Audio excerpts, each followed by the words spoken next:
project, we hope to be able to develop strategies and both for education and awareness about our screening programs to try and encourage more people to participate in the program.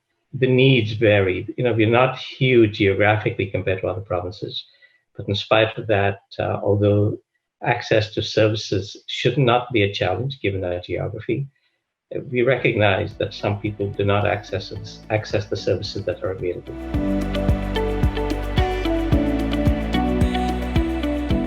We have the capacity to do geospatial mapping, and we were able to pinpoint participation by postal codes.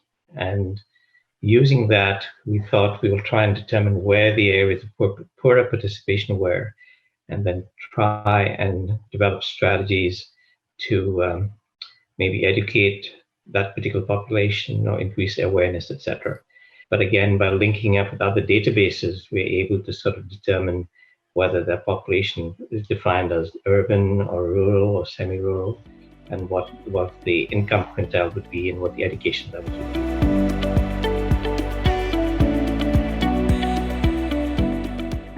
I consulted, for example, the Department of Health, the primary care, and find out which community health centers were associated with the areas that were least participating. In that sense, we were wanting to know what services they were provided and to whom, and whether they would be interested in having more information from the New Brunswick Cancer Network, and if they were aware of all the tools we were able to give them in order to promote cancer screening in their communities. So we surveyed them at first, and it was a survey that was a mix of multiple choice and open-ended questions, so we could learn more about what they thought were the reasons why their population was not participating as much.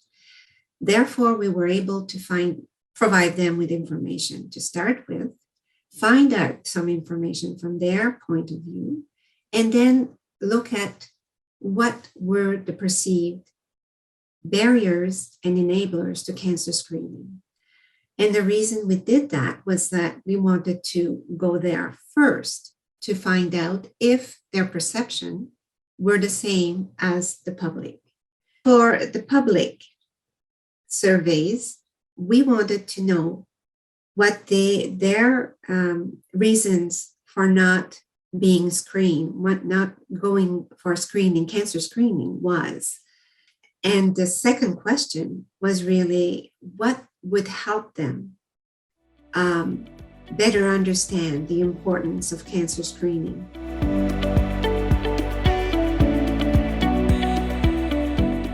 The communities were telling us themselves what would work and whether or not, which best way it would be to get us back the information we were looking for. We ordered a lot of reusable bags because we thought we would be able to use them for many years. And these bags were, had the information on it about the toll-free number, for example, the Screening Saves Lives logo, and it also had our website. So it was a way of reaching out and promoting. At the time, it was something that in the communities I knew, they were using it for food bags and for bulk buying food programs. As soon as people started to know about this approach, then it was easy to approach the communities and say, do you have a food bank in your area? And then would they be interested in distributing those bags while we can distribute our surveys and get the responses back through the mail.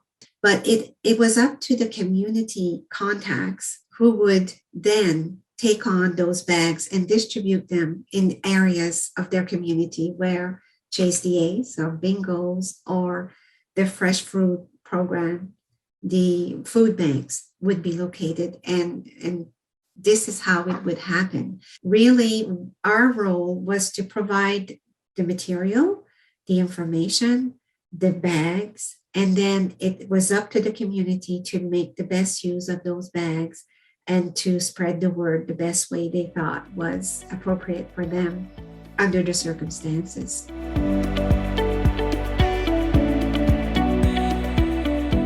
As soon as I spoke about, getting some information through the food banks, it seemed to just, they really liked this approach. And so I was given really good contact people, names and what their roles were into the First Nations communities.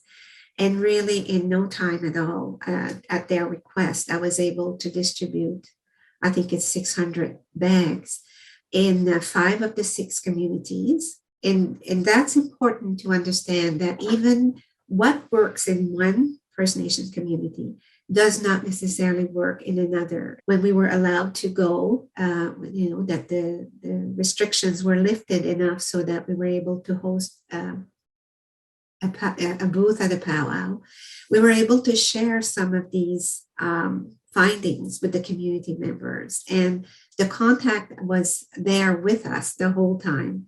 And we were able to set up a nice area. And in the most, she knew exactly where to be in order to have the most traffic. And people stopped, all ages, all females, males, and would say, oh yes, I got that letter in the mail, and where can I sign up? We were able then to be doing some interventions at the community level, but we also were able to meet and really connect with the elders in the community and talk about, okay, what is this community really needing? And then for them, it was important that we'd host a workshop. And they were recommending that it would be a face-to-face workshop, in where part of it was not only just cancer screening, but part of it, cancer screening would be in it. And then we'd have a real group discussion on what would be the next steps. And we would have to also have more information about what they perceived as their barriers. If it was fear, was it fear of the test itself? Was it fear of the results of the test?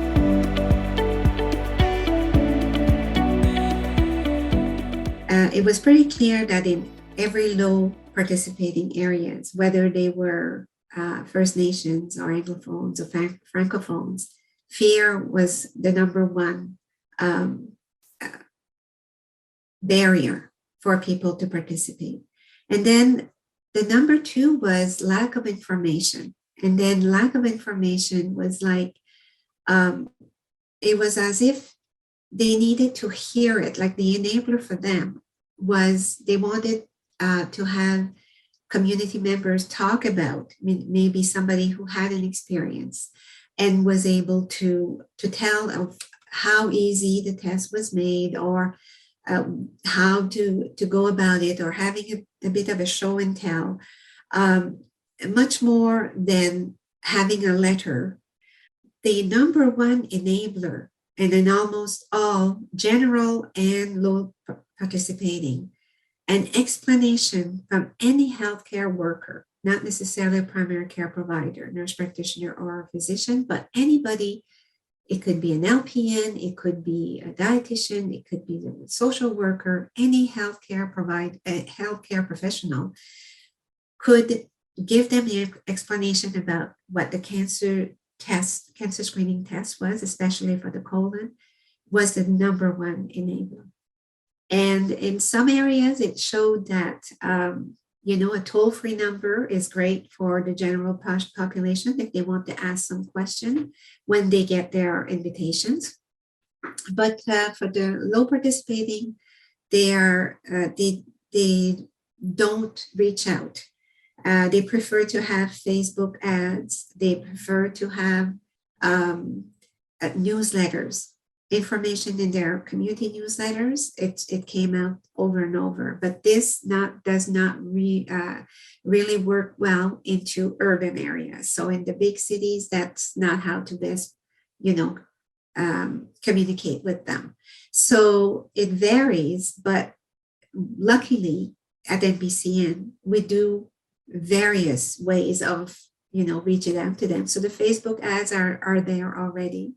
And what we can possibly do is enhance our website to offer, to put in information about the cancer screening programs in their newsletters if they ask to have, this done. So this was things that we were able to learn along with the surveys responses.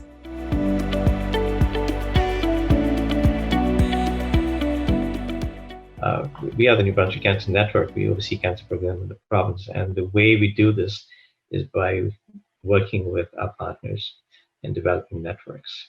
And I think, to me, that's probably underlines the importance of what we've been doing all along, is the networking aspect and working with our colleagues rather than being prescriptive, work with them and change our strategies and change our contributions to suit their needs, listening to what they have to say. Once you provide the information and let them what the goal is, then let the community, the trusted members of the champions, take the lead on discussions about ways that would work for them. Because what works in one community may not work in another community. The relationships have been built, and I think this will continue a good relationship with NBCN.